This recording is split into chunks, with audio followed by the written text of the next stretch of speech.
Assalamualaikum warahmatullahi wabarakatuh. Radio Asa FM, sambung selaksa asa Indonesia. Jumpa lagi dengan saya Ayu Mustika Sari di edisi hari Selasa tanggal 7 Februari tahun 2023 di acara Bincang Sehat bersama dengan Bulan Sabit Merah Indonesia Kota Blitar. Seperti biasa, acara Bincang Sehat di sore hari ini bisa diikuti melalui live Facebook Radio Asa FM atau juga bisa melalui frekuensi gelombang radio 107,2.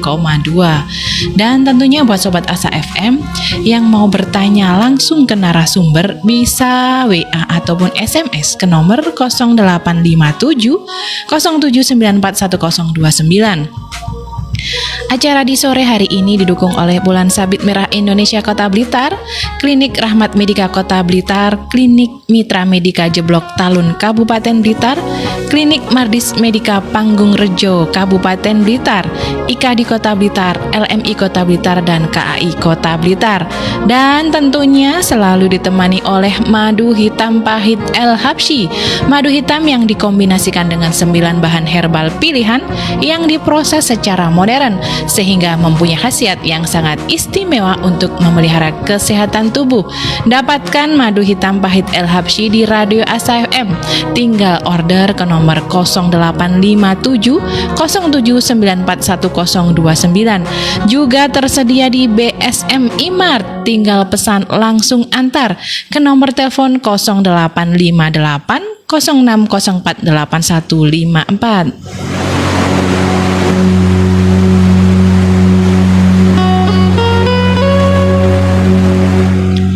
Sore hari ini narasumber kita adalah Bapak Tutus Fibri Aji Mas Budi, dan tema kita di sore hari ini tentang peringatan Hari Kanker Sedunia. Kita sapa dulu Bapak Tutus yang sudah hadir di Studio 1 Radio Asa FM. Assalamualaikum warahmatullahi wabarakatuh. Waalaikumsalam warahmatullahi wabarakatuh. Alhamdulillah sehat Pak Tutus. Alhamdulillah sehat. Sehat. Okay. Di tengah habis hujan ya. Iya, hujan. Habis diguyur di hujan. Luar tapi. Di luar, di sini bukan. Sini tidak hujan. Oke. Nah, sore hari ini tema kita tentang peringatan Hari Kanker Sedunia. Iya. Nah, ini yang saya lihat diperingati tanggal 4 Februari. 4 Februari ya, betul. Ini juga agenda kemarin dari Kementerian Kesehatan ya, salah satunya ada penandatangan kerjasama terkait dengan rumah sakit khusus kanker ya, salah satunya seperti itu. Ya, ini sebenarnya di Pulau Jawa sudah ada di pusatnya di Jakarta ya, di Rumah Sakit Darmais, dan sekarang sedang diproses di Makassar ya. Makassar juga sedang membangun untuk Indonesia wilayah timur. Seperti itu. Khusus untuk kanker ya. Khusus untuk kanker ya. Berarti untuk di Jawa yang di Jawa pusatnya di Darmais di Jakarta. Oh, tetap di Darmais ya, Jakarta. Di Surabaya ada tapi belum dibentuk sebagai rumah sakit khusus kanker di Darmo ya, Rumah Sakit Darmo itu. Cuman bisa menangani. Ya hampir semuanya bisa. Semuanya di rumah sakit di daerah Jawa Timur ya, di Malang juga ada, di Surabaya ada. Seperti itu. Oke, ya Sobat Asa FM, mungkin yang sudah sering ya melihat tayangan Bincang Sehat bersama dengan Pak Tutus ini, mungkin yang sudah sering warawiri di sini. Nah, mungkin yang baru bergabung, baru menonton acara Bincang Sehat, ini Ayu perkenalkan, beliau ini adalah Sekretaris Bulan Sabit Merah Indonesia Kota Blitar dan juga perawat ya, perawat di Rumah Sakit Umum Daerah Mardiwaluyo. Dan di sini mungkin yang belum tahu juga Pak Tutus, program-programnya di Bulan Sabit Merah Indonesia Kota Blitar itu apa saja saat ini? Iya, terima kasih Mbak Ayu. Perawat tapi sudah lama tidak merawat pasien. Karena tugasnya berbeda, ditugasi berbeda, tapi tidak apa-apa karena sama-sama kita mengabdi untuk negara ini gitu. Untuk di BSMI ini yang memang BSMI ini adalah organisasi yang bergerak di bidang kemanusiaan dan kesehatan itu ya, secara nasional maupun kita bekerja sama dengan organisasi internasional. Dan yang sekarang sedang kita laksanakan yaitu program untuk pre for Turki dan Suriah ya. Jadi kita paham kemarin di Turki, di negara Turki ini sedang terjadi gempa yang sangat dahsyat, dan itu gempa terdahsyat kedua kalau tidak salah setelah tahun 1939 itu paling dahsyat. Ya, kemarin secara resmi dari KBRI kita di Turki itu menyampaikan ada 11 ya, ada 11 daerah, kalau di sini 11 kabupaten itu terdampak. Dan korban yang diidentifikasi sampai pagi tadi ya, saya belum update lagi, pagi tadi sudah 1.700, yang 1.200 itu di Turki, yang 500 di Suriah seperti itu. Cuma dari beberapa organisasi itu memperkirakan sampai hampir nanti diperkirakan sampai 10.000, tapi semoga tidak gitu ya, sampai 10.000 korban yang meninggal. Kalau yang sekarang yang tadi pagi dirilis itu tadi 1.700, kemudian sekitar 8.000 itu yang mengalami luka-luka. Nah, itu jadi sekarang kita sedang membuka donasi ya. Ya mungkin kalau ada sedikit atau banyak ini, sedikit atau banyak yang kita sisihkan untuk saudara-saudara kita yang ada di Turki, karena ini baru pertama kali ya. Tadi kemarin saya sampaikan Turki membuka sumbangan internasional ya, bantuan internasional setelah kejadian yang kemarin itu. Jadi memang sebelumnya sudah tidak sedahsyat ini. Dulu juga pernah tahun 2013 juga pernah mengalami gempa di Turki, tapi untuk kedahsyatannya tidak seperti sekarang ini itu terus kemudian dipersilahkan untuk bisa mungkin di media-media sosial ini banyak sekali yang dibuka ya untuk donasi itu, khususnya kita di Kota Blitar ini membuka rekening kemanusiaan. Bisa ya rekening kemanusiaan. Kalau ini skalanya internasional ya, kalau nasional ini kita biasanya juga membuka barang ya untuk donasi barang seperti di Cianjur kemarin kita. Tapi kalau barang ini kita ngirim ke Turki kelihatannya habis di ongkosnya. Ya, jadi ke sana. Ya, jadi untuk ekspedisinya itu nanti habis di setengah jalan, sehingga kita membuka untuk rekening donasi ya dengan uang. Ini kita sudah juga berkoordinasi dengan BSMI Pusat gitu ya. BSMI Pusat juga insya Allah nanti juga akan berkoordinasi untuk pengiriman bantuan ke negara Turki seperti itu. Ya, berarti ini memang bisa istilahnya meskipun luar negara tetap bisa disalurkan ke sana. Bisa. Jadi kita akan sering mengirim bantuan-bantuan ke luar ya, ke luar negeri. Tapi memang kalau bantuan ke luar negeri ini prosesnya tidak seperti di dalam negeri ya. Kalau dalam negeri kita bisa ngirim sendiri, kita pakai kendaraan sendiri. Tapi ke luar negeri ini harus biasanya melalui beberapa izin ya. Jadi mulai dari KBRI kita yang ada, biasanya lewatnya Kementerian Luar Negeri ya, kita Kementerian Luar Negeri, terus kemudian nanti di sana melalui KBRI yang ada di sana ya. Dulu kita pernah mengirim ke Mesir, waktu itu juga pernah gitu ya. Kita ke Suriah juga pernah sebelum ditutup ya. Kan kita sudah pernah mengirim, tapi akhirnya kan bantuan internasional ditutup sehingga tidak bisa masuk lagi seperti itu. Jadi itu yang dilakukan oleh kita di BSMI, baik itu nanti di dalam negeri maupun di luar negeri. Kita insya Allah siap untuk menjadi salah satu ya. Saya yakin di luar sana banyak sekali organisasi-organisasi yang besar gitu ya, baik nasional maupun internasional yang mengirimkan bantuan. Kita berharap menjadi salah satu batu bata ya. Kalau tembok itu kita menjadi salah satu batu bata yang melengkapi itu. Jadi nanti kalau suatu saat ditanya di padang mahsyar, kita bisa menjawab pernah ikut walaupun 10.000. Gitu.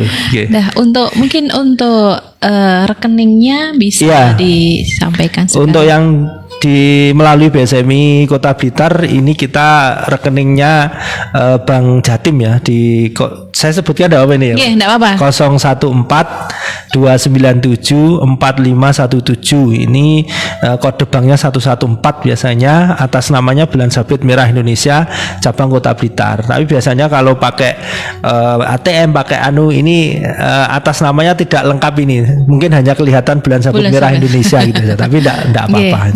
Itu terus bisa konfirmasi donasinya ke 082 334 255 302 atau ke 085 853 345 260. Itu apa namanya untuk pengiriman donasi ke saudara-saudara kita di Turki, seperti itu. Oke, untuk Sobat Asa FM ya, mungkin tadi yang ngikuti acara ini terlambat ya, nanti bisa tanya-tanya lagi melalui chat di Facebook ini atau juga melalui WA ke Radio Asa, bisa nanti akan kita bantu untuk meneruskan ke Bulan Sabit Merah Indonesia cabang Kota Blitar. Siap. Nah, itu tadi sekilas tentang kondisi di sana nggih, Pak Tutus. Nah, ini kembali lagi ke tema kita di sore hari ini. Kenapa hari ini mengambil tema tentang kanker? Oh ya, sebelumnya saya sampai sedikit kegiatan kita hari ini, Mbak Ayu. Jadi hari ini puncak resepsi saudara-saudara kita di Nahdlatul Ulama di NU di Sidoarjo. Kita di BSMI juga berpartisipasi untuk menjadi tim kesehatan di sana.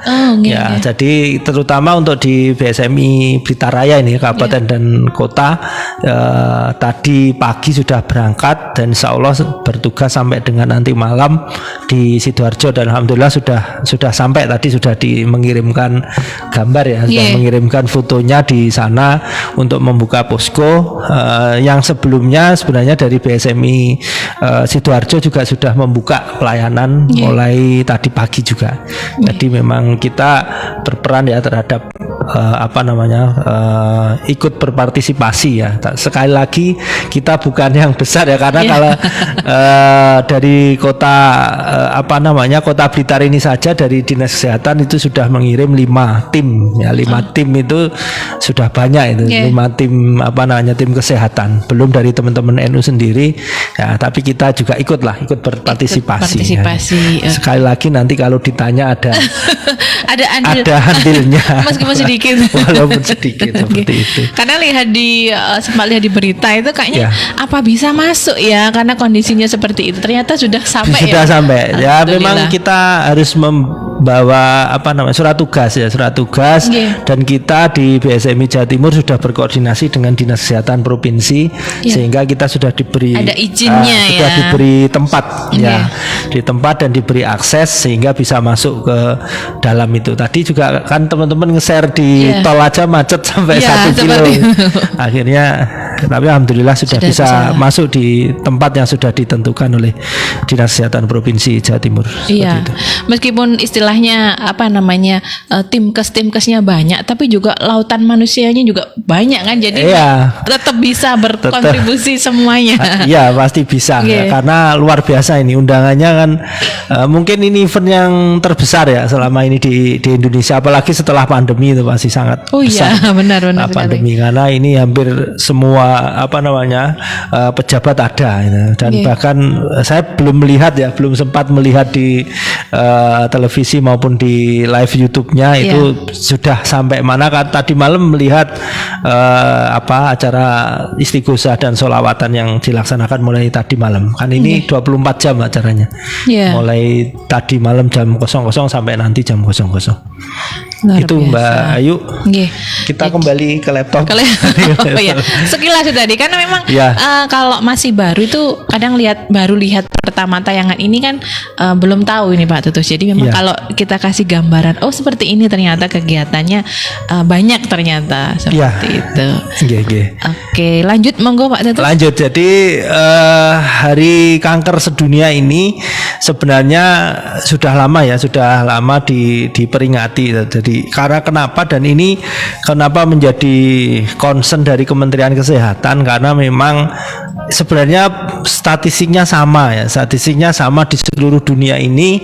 Kalau berbicara mohon maaf Mbak Yu, mungkin terkait dengan penyebab kematian terbesar penyakit di dunia. Jadi kanker ini ternyata menempati semua kanker ya. Kanker ini menempati ketiga. Pertama masih ditempati oleh penyakit jantung. Itu. Yang kedua itu adalah saraf stroke itu. Terus kemudian yang ketiga kanker. Jadi ini ternyata statistiknya di Indonesia sama. Di Indonesia ya tertinggi jantung, kedua stroke, itu yang ketiga adalah kanker. Nah, sehingga ini menjadi peran penting kita, dimanapun kita berada. Kalau ini nanti kita mungkin lebih fokus ke arah promotif, preventif dan supporting system yang ada di keluarga maupun di masyarakat. Karena kalau masalah pengobatan ini sangat spesifik ya, pengobatan sangat spesifik sekali, sehingga saran saya terutama kita mengikuti kalau langkah-langkah terapi-terapi yang sudah ada disediakan di fasilitas-fasilitas kesehatan. Karena begini Mbak Ayu, jadi banyak sekali, jadi saudara-saudara kita itu ya mungkin ini karena wong Jawa ya, banyak sekali yang terkait dengan pengobatan, misalkan kanker, sebenarnya bukan hanya kanker saja ya. Pengobatan itu banyak yang menggunakan dalam tanda kutip alternatif. Sebenarnya juga tidak apa-apa alternatif. Tetapi untuk pengobatan yang terukur ya, pengobatan yang bisa diukur, yang dianu ini ya harus tetap dijalankan. Ya, sehingga kalau kanker ini kan sama sih, kanker jantung sama CVE sama penyakit saraf itu stroke itu sama, dia punya golden period dan tidak boleh terlambat. Jadi kalau sudah fasenya itu fase lanjut, ya tingkat kesembuhannya itu semakin rendah. Nah, mungkin ini kita bisa tahu apa sih mungkin deteksi dini sebuah kanker, apapun kan macamnya kanker banyak ya. Mungkin kita bisa lebih awal deteksi dini kanker itu yang seperti gimana? Ya, jadi gini. Jadi untuk untuk deteksi dini ini memang bermacam-macam, itu sesuai dengan kankernya ya. Kalau kita breakdown lagi di kanker itu sendiri, kanker yang terbesar ini memang kanker payudara, breast cancer. Kemudian yang kedua adalah cervix gitu ya. Jadi itu terus kemudian baru cancer yang berada di tempat yang lainnya. Jadi seperti itu. Nah, sampai hari ini penyebab dari cancer atau kanker itu belum diketahui Mbak Ayu. Jadi ketika belum diketahui, berarti belum bisa dicegah, sulit untuk dicegah. Ya, jadi secara teori ada yang mengatakan ini karena makanan, ada karena terpapar radiasi. Ada ya mungkin bisa ya, mungkin bisa tidak. Satu contoh orang merokok ini ya. Orang merokok itu ada yang terkena kanker paru, ada yang enggak. Nah, ini kan berarti kalau memastikan kan juga enggak bisa. Nah, sehingga yang bisa dilakukan benar yang Mbak Ayu katakan, yaitu deteksi dini. Ya, deteksi dini. Jadi deteksi dini ini adalah sangat kita perlukan. Sebelum deteksi dini sebenarnya kita memang standar adalah menjaga pola hidup sehat. Ya, pola hidup sehat pun apakah terselamatkan dari kanker? Ternyata jawabnya juga tidak juga gitu. Jadi memang itu nanti tip yang terakhir. Tip terakhir tapi yang bukan yang akhir, tapi itu yang seharusnya yang pertama. Yaitu berdoa gitu. Itu yang terakhir tapi bukan yang akhir. Harus yang pertama. Selalu diiringi. Harus dulu itu. Karena sehingga kalau kita melihat Rasulullah kan selalu di zikir yang kita baca pagi dan sore itu kan ada doa Allahumma afini fi badani, Allahumma afini fi jasadi, dan terusnya. Nah, jadi itu karena kita tidak bisa mengelola itu Mbak Ayu. Nah, kembali ke deteksi dini. Nah, kita ambil saja salah satu contoh Mbak Ayu. Jadi kanker ini adalah bagaimana pertumbuhan sebuah sel yang sebenarnya selnya itu awalnya normal, itu menjadi tidak normal. Nah, itu yang harus dideteksi. Jadi kalau kita itu merasa ada benjolan, kok ini ada benjolan dimanapun tempatnya, nah itu harus aware, ini harus terdeteksi, harus dipastikan benjolan ini sifatnya ganas atau jina. Kalau jina ya alhamdulillah, kalau ganas ya segera dilakukan tindakan yang sudah sesuai dengan terapi ya, terapi, karena nanti terapi itu kan disesuaikan disesuaikan dengan kankernya di mana, Jenisnya. stadiumnya berapa dan lain Oke. sebagainya. Itu nanti kan berbeda-beda gitu, Oke. Mbak Ayu. Jadi memang itu. Nah, yang terbanyak aja Mbak Ayu yang sekarang ini terbanyak adalah CA payudara, CA mame gitu ya. Jadi CA payudara itu yang paling banyak ini, yang itu biasa ya, saya rasa kita sudah lama mendengar ada periksa payudara sendiri, Iya. terus ada sadari, ada yang kemarin itu apa periksa klinis itu payudara secara klinis itu bagaimana, dan itu adalah salah satu usaha untuk agar kita mendeteksi. Nah, untuk yang laki-laki apa? Ternyata yang laki-laki itu yang paling banyak adalah CA-nya di CA prostat. Ya, CA prostat ini paling banyak diderita oleh kaum laki-laki. Nah, jadi ini juga sama. Jadi kalau CA itu prostat, maka kalau ada gangguan kencing dan sebagainya harus aware. Apakah ada kesana ndak? Apakah itu hanya gangguan wong Jawa anyang-anyangan, anyang-anyangan saja atau kurang mengarah ke ngerti. sana? Kalau anyang-anyangan itu hanya gangguan saluran kencing saja, itu terjadi penyempitan, terjadi vasokonstriksi, bisa gara-gara infeksi, bisa gara-gara yang jenengan sampaikan itu dehidrasi dan lain sebagainya. Lah itu tidak masalah. Tapi ternyata ketika diperiksa, ternyata kok ada pertumbuhan yang tidak normal. Setelah dibiopsi, diambil, baru ketahuan ini ganas. Nah ini sehingga kita jangan menyepelekan gitu ya. Jadi memang deteksi dini ini sangat-sangat penting, dan inilah ternyata yang menjadi tema di dalam peringatan Hari Kanker Sedunia tahun ini. Jadi promotif, preventif, dan deteksi dini, gitu ya.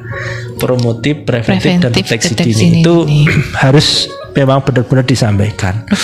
Harus dijalankan seperti itu. Nah ini yang pernah saya dengar di masyarakat, ini apakah mitos atau fakta ya, bahwa yang menyatakan setiap orang, setiap manusia itu punya bawaan kanker, tinggal punya bawaan bawaan penderita kanker, cuman tinggal itu berkembang atau enggak. Ini apakah benar di setiap manusia ini? Iya betul ya, karena tadi saya sampaikan Mbak Yu, kanker itu sebenarnya kan sel normal, tapi dia tumbuh tidak normal. Nah, penyebabnya ya ini, sayangnya penyebabnya sampai sekarang belum diketahui. Berarti memang sel normal itu ada di semua. Iya, ada di semua orang. Jadi semua kanker itu sebenarnya ada di sel, di semua orang itu selnya itu ada. Tetapi dia karena suatu sebab yang kita sampai sekarang juga belum tahu, akhirnya dia itu berkembang lebih cepat. Kalau perkembangannya lebih cepat, maka mesti ada yang dikalahkan gitu ya. Ada yang kalah sehingga menyebabkan kondisi-kondisi yang sangat tidak kita inginkan dan lain sebagainya. Dan ini bisa menyebar gitu maksudnya itu. Berarti istilahnya semua benjolan, mungkin ya, semua benjolan yang ada di tubuh, mungkin ya benjolan yang abnormal, yang tidak normal itu bisa kita langsung mengarah ke sana, ngaten nggih? Iya, harus ini tadi saya sampaikan, harus deteksi dininya di sana. Jadi harus deteksi dini, apalagi nanti ada yang punya faktor-faktor predisposisi. Nah, ini kan faktor predisposisi ini adalah yang kemungkinan bisa memicu tadi yang saya sampaikan, pola makan yang tidak bagus, terus kemudian terpapar oleh bahan-bahan kimia, bahan-bahan radiasi dan lain sebagainya, itu juga itu, atau mungkin juga ada keturunan genetik itu predisposisi, belum bisa dipastikan juga, seperti yang saya katakan tadi, orang yang rokok ada yang kena, ada yang enggak.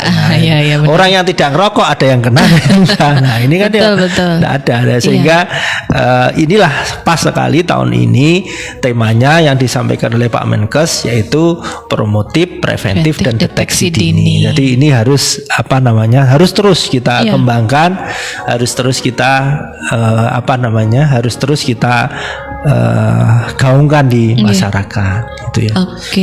Karena memang kalau lihat kanker tuh banyak sekali. Banyak sekali ya. Banyak. Kalau di sini mungkin kayak Dewi gitu ya. Tapi nanti ketika sudah masuk di Vaskes yang menangani menangani terkait dengan kanker ini, iki tonggoku, iki podo-podo wong Blitar dan seperti itu. Padahal ketemunya ndak ning Blitar. Nah, ini yang harus disadari, sehingga Mbak Ayu, rumah sakit yang menangani kanker ini di Kementerian Kesehatan ini kan ada 4 itu yang harus harus diperhatikan ya di dalam kanker rumah sakit yang menangani kanker. Ya, yang pertama adalah terkait dengan pelayanannya, karena psikologisnya sangat berbeda Mbak Ayu. Jadi orang yang sakit kanker itu psikologisnya berbeda kalau orang yang sakit tipes misalnya, sangat berbeda sekali. Nah, sehingga pelayanannya itu juga harus lebih menjaga ini, ya, menjaga si pasien ini harus dijaga, kemudian psikologisnya. Nah, ini nanti kaitannya dengan yang mau kita bahas terkait dengan dukungan. Nah, dukungan nanti kita bahas yang berikutnya. Nah, setelah pelayanan ini harus ada pendidikan dan pelatihannya. Jadi pendidikan dan pelatihannya ini sebenarnya pendidikan pelatihan ini untuk 2. Nah, rumah sakit yang menangani kanker itu punya 2 kewajiban, pendidikan dan pelatihan untuk tenaga kesehatannya. Yang kedua dan pendidikan dan pelatihan untuk masyarakat. Untuk masyarakat. Ya, masyarakat harus aware tadi, aware, harus bagaimana. Mungkin lebih ke pendidikan. Kalau pelatihan kan skill ya khusus itu. Kemudian yang ketiga adalah penelitian ini di sana, sehingga penelitian ini sangat penting ya, karena sampai hari ini obat-obat kemoterapi, obat-obat yang dilakukan itu masih full impor. Harus masih full impor. Kita vaksin COVID aja kita sudah bisa membuat gitu ya. Ya, harapannya nanti seperti itu, karena memang obat ini sebelum keluar kan ada uji coba, ada uji ke hewan dulu, ke manusia baru seperti ini. Nah, ini kan yang selama ini yang dicoba adalah dari luar negeri gitu ya. Ya, ketika penelitian ini sudah berkembang di Indonesia, harapannya obat ini bisa diuji cobakan di orang-orang Indonesia, sehingga mungkin dosisnya. Kalau sekarang kan kalau orang yang sedang kemoterapi itu keluhannya seperti itu dan lain sebagainya. Nah, itu mungkin kalau ini diuji coba di Indonesia bisa dikurangi dan lain sebagainya. Ini harapannya seperti itu. Dan yang terakhir adalah data. Data ini sangat penting Mbak Ayu, karena harus bisa terpetakan ya, harus terpetakan daerah-daerah yang mungkin banyak menderita salah satu kanker misalkan, ini harus diteliti kenapa. Nah, ini sebenarnya tugas saya sebagai kesehatan masyarakat ya. Karena saya perawatnya itu sudah agak meninggalkan, sekarang masuk di kesehatan masyarakat ya. Ya, karena sekolah lagi harus ke kesehatan masyarakat itu. Jadi nah, data itu nanti yang harus diolah, sehingga kita itu di masyarakat harus bagaimana ya. Jadi, dan ini kalau di luar negeri ini sudah menjadi hal yang biasa Mbak Ayu. Jadi ada sebuah komunitas di sana. Kalau di sini mungkin ada RT RW, di level RT RW itu sudah masuk ya. Jadi disampaikan di RT kita itu yang sakit misalkan kanker sebesar ini, seperti ini. Dan bahkan kalau di Jepang sudah advance lagi, di komunitas RT RW itu bahkan sampai di TK itu sudah diajari untuk bantuan hidup dasar. Jadi lebih advance lagi di sana. Sehingga mohon maaf bukan membandingkan ya, ini sama-sama tragedi. Bagaimana kita melihat tragedinya di Kanjuruhan dengan kejadian tragedinya di Sewon, di Sewon Korea. Sama-sama banyak yang meninggal, tapi kita bisa melihat apa yang dilakukan. Ini bukan salah masyarakat ya, ini PR kita Mbak Ayu ya. PR kita harus bisa itu, sehingga di Sewon langsung banyak kita melihat di sana melakukan RCP. Bisa sendiri ya. Bisa sendiri. Tapi di Kanjuruhan diusungi di eret-eret. Padahal eret-eret ini bahaya sebenarnya. Kalau ada cedera di leher, di eret-eret ya. Jadi ini PR kita. Nanti kapan-kapan kita bahas tentang itu. Nah, ini tadi sudah terkait tentang rumah sakit. Ini untuk yang di Jawa Timur sendiri, yang dekat dengan daerah Blitar itu yang bisa menangani di rumah sakit mana? Ya, kalau untuk kasus-kasus yang biasa gitu, ini masih di Malang ya. Di Malang ini yang setahu ya, kalau selain Saiful Anwar ya, kalau Saiful Anwar memang pusat rujukan ya. Di selain Saiful Anwar itu ada di rumah sakit tentara itu Supraun itu ya, Supraun ada di La Valette, ada di Panti Nirmala, jadi tidak terlalu jauh lah ya. Jadi kalau di sana masih bisa menghandle itu, bisa di situ bisa ditangani itu ya, bisa ditangani di rumah sakit itu. Kalau untuk deteksi insya Allah di rumah sakit daerah kita sudah bisa ya, rumah sakit daerah kita untuk deteksi bisa. Cuma nanti kalau terdeteksi ini ada keganasan biasanya dirujuk ya, di referral ke rumah sakit tersebut.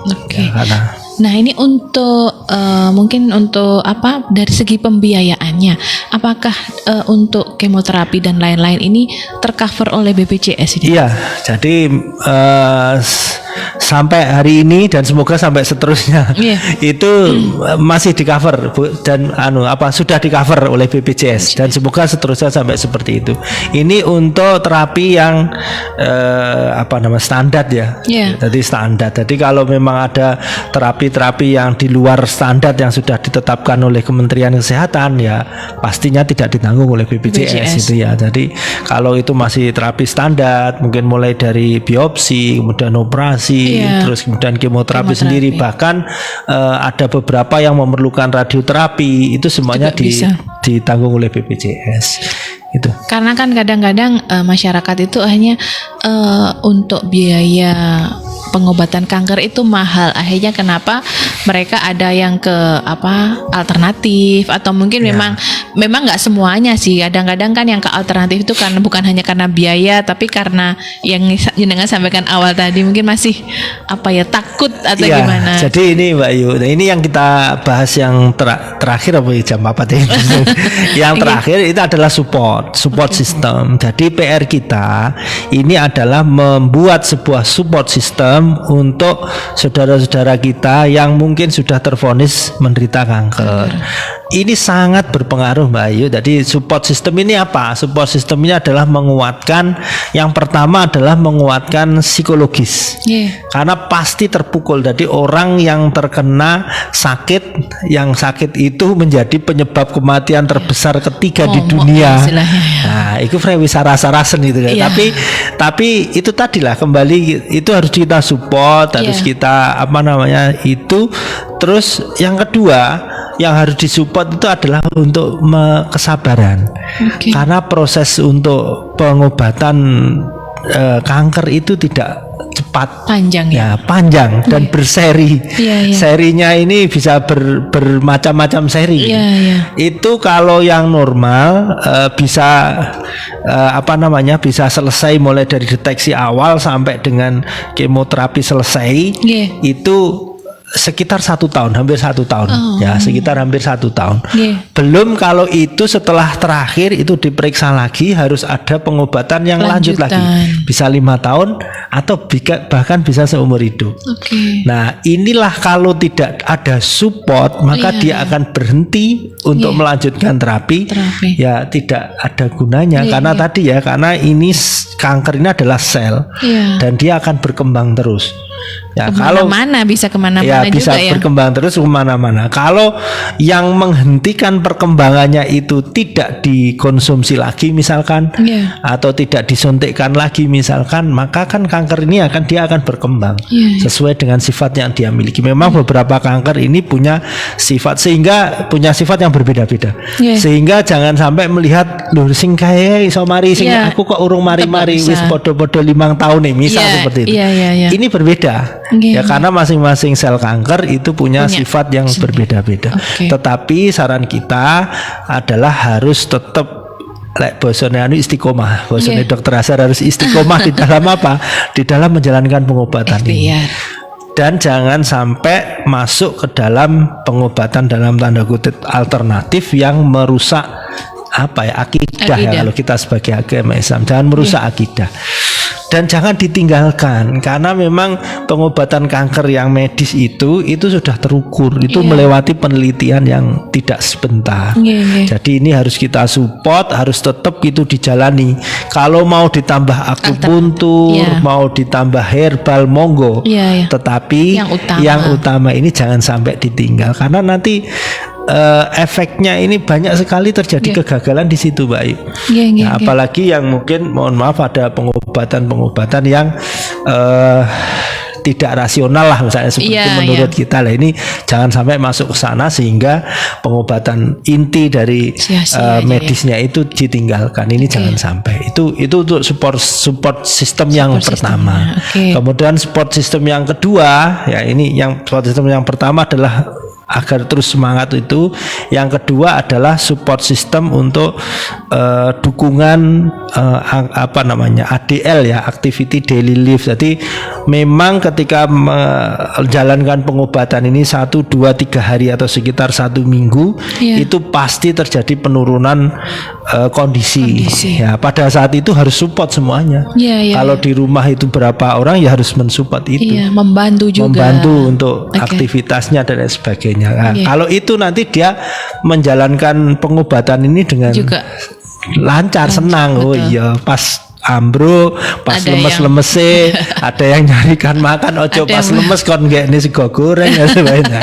Jadi benar support itu harus, kemudian harus juga terutama memang yang paling besar support itu adalah di dalam keluarga inti, di dalam satu rumah. Kalau yang keluarga jauh mungkin kan mekur tekong, ngendangi roti sudah selesai kan. Kasih semangat pulang. Tapi yang di rumah kan ngopeni. Ini memang harus, jadi jangan sampai.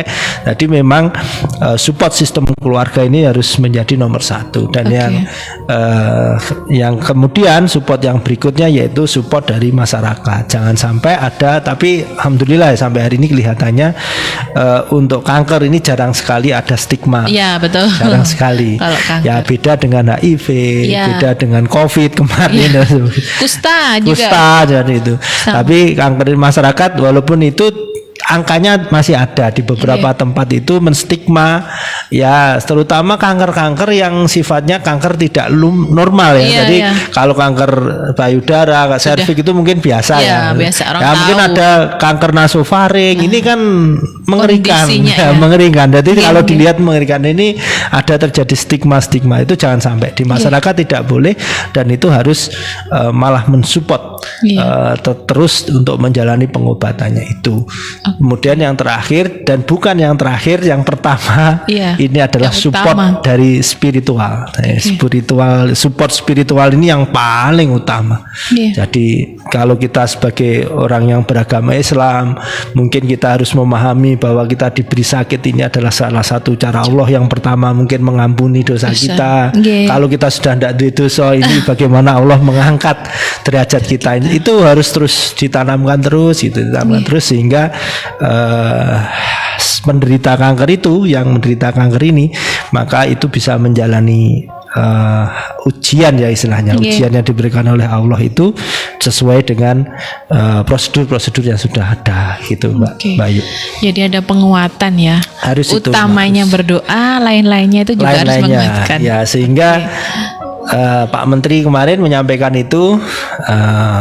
Promotifnya bagaimana? Promotifnya salah satu yang kita lakukan sekarang ini ya, kita memberikan edukasi. Itu. Kemudian preventifnya apa? Menjaga pola hidup sehat, ya, menghindari berinteraksi dengan hal-hal yang sifatnya kimia, radiologi dan sebagainya. Kerjanya radiologi. Nah ini. Nah, jadi kimia, radiologi itu kan yang meningkatkan faktor predisposisi. Terus kemudian deteksi dini. Tadi sudah kita sampaikan deteksi dini. Deteksi dini monggo lah, ini di Kota Blitar terutama kan kita ini sudah UHC ya, Mbak. Jadi universal coverage ya. Jadi sudah hampir semuanya itu anggota BPJS, peserta BPJS di Kota Blitar. Nah, sehingga ini silakan dimanfaatkan. Datang ke Vaskes satunya, konsultasi kalau ada. Ini sebagai salah satu langkah untuk untuk deteksi dini. Tidak perlu langsung ujung-ujung dari rumah sakit. Datang ke Vaskes satunya, boleh di dokternya, praktek di puskesmas atau di klinik yang menjadi Vaskes 1 untuk konsultasi, monggo silahkan seperti itu. Itu Mbak. Ya, ini menarik sekali ya, sore hari ini bertepatan dengan kemarin tanggal 4 kita memperingati Hari Kanker Sedunia, dan sore hari ini sudah disampaikan juga tadi urut-urutannya. Hari ini memang bukan membahas tentang penyakitnya ya Pak Tuts ya. Kalau penyakit ini lebih tadi saya sarankan nanti ke Vaskes saja. Yang lebih tepat ya nanti Ya, lebih ke nanti, ahlinya langsung ya, istilahnya. ke Vaskes nanti kan bisa alurnya konsultasi juga ya nanti. apa yang harus dilakukan. Nah itu. Ya. Oke, nah ini sebelum kita menutup perjumpaan ini, closing statement dulu dari tema sore hari ini, monggo Pak Tutus. Nggih, terima kasih Mbak Ayu dan para pendengar Asa FM sekalian yang berbahagia. Dalam rangka untuk memperingati hari ini ya, memperingati hari kanker sedunia yang jatuh pada tanggal 4 Februari kemarin, hari Sabtu ya, itu hari Sabtu kemarin. Ya, ini di Kementerian Kesehatan ini mencanangkan tadi 3 gerakan kita, yaitu yang pertama adalah promotif, yang kedua adalah preventif, dan yang ketiga adalah deteksi dini. Nah, jadi ini mohon kiranya kita semuanya untuk bisa menjalankan ini di tempat kita masing-masing. Untuk kita yang masih diberi kesehatan di keluarga kita, ya tetap kita lakukan promotif preventif ini. Promotif dengan terus kita melakukan edukasi ini, kemudian untuk preventifnya tadi menjaga hidup sehat, kemudian yang ketiga adalah dengan deteksi dini. Jadi 3 ini mohon kiranya bisa dilaksanakan Mbak Ayu, dilaksanakan di masing-masing keluarga, karena kalau masing-masing keluarga itu sudah bisa menjalankan 3 gerakan ini, ya insya Allah walaupun oleh Allah ditakdirkan itu masuk menderita sakit kanker, maka tidak masuk kepada stadium yang lanjut, ya tidak terlambat lah, sudah tertangani. Dan yang paling penting yang terakhir tapi bukan yang akhir, perkuat kedekatan kita dengan Allah, karena seperti sakit kanker ini itu tidak bisa dilihat penyebabnya, tidak bisa dicegah penyebabnya, bisanya hanya tadi dideteksi dini dan kita berusaha untuk pola hidup sehat seperti itu, karena memang ini sudah di luar kekuasaan kita, gitu. Jadi di luar kekuasaannya manusia. Itu Mbak Ayu. Berarti gerakannya kalau saya tambah dari Kementerian Kesehatan kan promotif, preventif, deteksi dini plus peningkatan kapasitas spiritual. Ini yang utama ya. Itu yang pertama. Oke. Nah, ini sudah disampaikan ya sedetail itu oleh Pak Tutus, dan mungkin yang kita sebagai masyarakat ketika melihat ada warga sekitar yang mungkin kena kanker, jadi kita bisa ini loh apa yang harus saya lakukan, apa yang bisa kita berikan untuk saudara kita. Dan itu ya yang tadi sudah disampaikan oleh Pak Tutus, menarik sekali. Dan sebelum Ayu tutup ini, Ayu ucapkan terima kasih dulu yang sudah bergabung di live Facebook. Ada Pak Wan Batako, kemudian ada Ngunut Jos, selamat sore. Ada Bundani Aprilia Rizal, assalamualaikum, selamat sore bersama. Ini kayaknya tipu ini. Mbak Lin Fauzia bersama Mas Doni. Kemarin ya, Mas Doni ya, dengan Kak Lin. Jarakan Tanjung Anda menganjuk hadir. Kemudian dari Gumiati Ningsih Selo Kajang hadir. Ada juga Pak Gede ini memantau dari Studio 2. Semoga bincang sehat ini benar-benar menyehatkan daya serap kita dalam menikmati siaran radio Asa FM Indonesia. Amin. Terima kasih Pak Gede. Kemudian yang sudah kasih like ini ada Bang Abdul Qadir Jailani, kemudian ada Pak Ewon Radiator, ada Arumi Bude, ada Mbak Wulandari, ada Nangwe, dan Pak Wan Batako. Terima kasih sudah menyimak acara mulai awal hingga akhir. Dan sebelum Ayu tutup lagi, mungkin bisa disampaikan lagi Pak Tutus tadi terkait tentang donasi kemanusiaan yang ke Turki. Bisa disampaikan nomor rekening juga nomor telepon ya. Oke Mbak Ayu, jadi saya ulangi lagi terkait dengan rekening kemanusiaan SMI Kota Blitar ini di Bank Jatim ya, di Bank Jatim dengan nomor 014 297 4517 014 297 4517 atas nama Bulan Sabit Merah Indonesia Cabang Kota Blitar. Untuk konfirmasi atau informasi boleh gitu ya, itu di 082 334 255 302 atau ke 085 853 345 260. Begitu, Mbak. Oke, terima kasih Pak Tutus. Oke, Nanti semoga yang kita salurkan ini bisa meringankan saudara kita walaupun hanya sedikit ya amin. itu, tetapi insya Allah bisa menjadi catatan ibadah kita di hadapan Allah Subhanahu Wa Taala. Amin, amin ya rabbal alamin. Terima kasih Pak Tutus atas informasinya juga tentang penyuluhan kesehatannya sore hari ini. Semoga bermanfaat untuk kita semua, khususnya para pendengar setia Radio Asa FM. Dan sudah di penghujung acara, waktunya Ayu harus pamit undur diri. Mohon maaf atas segala hilaf. Insya Allah kita akan jumpa lagi di acara yang selanjutnya. Radio Asa FM, sambung selaksa asa Indonesia. Wassalamualaikum warahmatullahi wabarakatuh. Waalaikumsalam warahmatullahi wabarakatuh.